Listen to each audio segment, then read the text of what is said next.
It was a busy Thursday evening at Bella Vista, an upscale restaurant in the heart of the city. Tables were filled with business executives deep in meetings and couples celebrating anniversaries.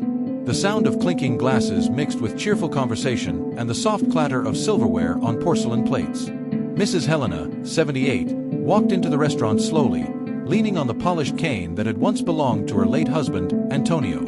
She had saved for months to celebrate their wedding anniversary at the special place where they used to dine in the early years of their marriage, back when they still had money. The maitre d', a tall man in a flawless suit, looked her up and down. Her simple attire, a navy blue dress reserved for special occasions, stood in stark contrast to the restaurant's luxurious atmosphere. "Do you have a reservation?" he asked coldly. "No, but I was hoping maybe there was a table available," Helena replied with a shy smile. "It's a very special day for me." The maitre d' let out an exaggerated sigh. "Sorry, but we're completely full. And even if we weren't, this isn't exactly the type of place for..." He paused, glancing again at her clothes. "Everyone." People at nearby tables began to take notice. A young couple whispered while discreetly pointing at the elderly woman. "Does she even have the money to pay here?" The woman murmured with a cruel smirk. Elena's cheeks flushed. "I do have money," she said softly. "I saved for months. I just wanted a small table. Ma'am, our cheapest entree is 80 reis. Maybe you'd be more comfortable at the self-service place on the corner," the maitre d' said, loud enough for the other guests to hear. Soft chuckles rippled across the room. A middle-aged woman whispered to her husband, "How embarrassing. Why doesn't she just eat at home?" Tears welled in Elena's eyes. She gripped her cane, trying to preserve her dignity. "Sorry to bother you," she whispered, turning to leave. That's when a deep voice cut through the room. "Excuse me, what's going on here?" Everyone turned. It was Marco Benedetti, the head chef and owner of the restaurant. At 45, he had silver hair and calloused hands shaped by decades in the kitchen. He had stepped out after hearing the commotion. The maitre d' quickly changed his tone.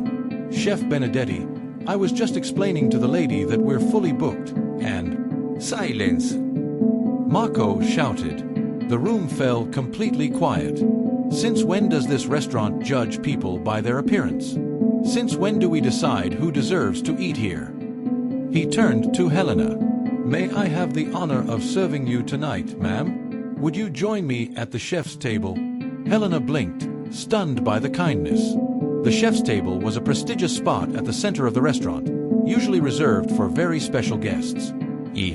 "I don't want to cause any trouble," she said nervously.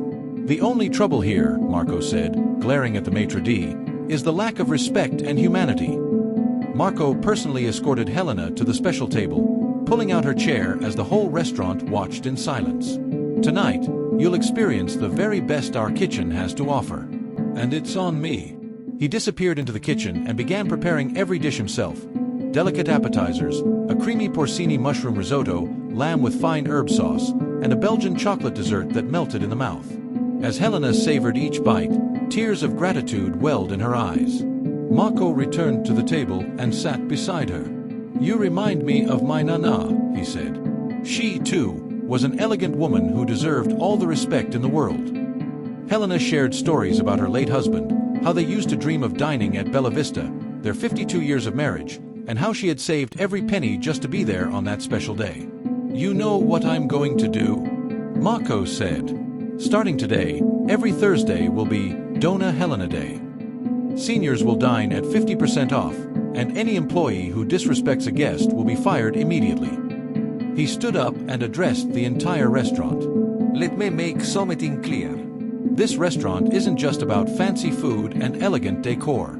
It's about respect, hospitality, and treating every person with dignity, no matter who they are or what they wear."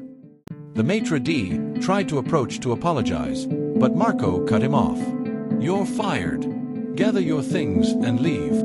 The other guests, ashamed of their earlier reactions, began applauding Helena. Some came to her table to apologize personally. When she finished her meal, Helena tried to pay, but Marco firmly refused. "The only thing I ask is that you come back next Thursday. Promise." "I promise," she said, her eyes glowing with joy. Marco walked her to the door and helped her call a taxi. "Mrs. Helena, thank you for reminding me of what truly matters." As the taxi drove away, Marco returned to the restaurant, gathered the entire staff, and said, "Today we learned something important. True class isn't about how much money someone has, it's about how we treat one another."